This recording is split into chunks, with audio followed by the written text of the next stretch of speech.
MK is enemy number one. To realize it was a mistake characterization. It's not possible for, just by the nature of your constituencies and the people and the interests and the politics that you represent, no matter how subjectivity overwhelms you, there are certain characterizations that cannot be true. No matter how you think of certain individuals in terms of their politics and posture, you have to be able to distinguish as a revolutionary between opponents, between potential strategic allies, and enemy forces.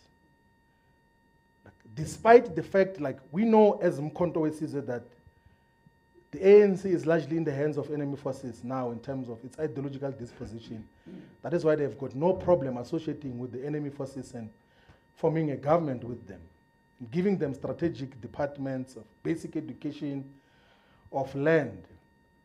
But we despite the fact that we know that they are in bed with enemy forces, we didn't characterize the African National Congress as an enemy force. We said it's a contested opponent.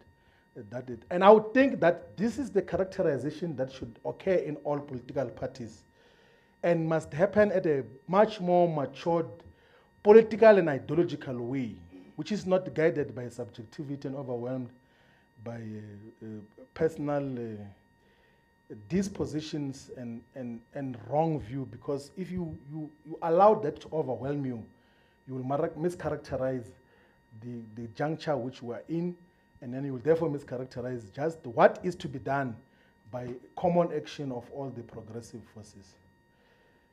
Now, the United States of America has increased tariffs, not only for South Africa, but for almost all countries in the world. And what Mr. Trump is doing is saying he calls those reciprocal tariffs, that is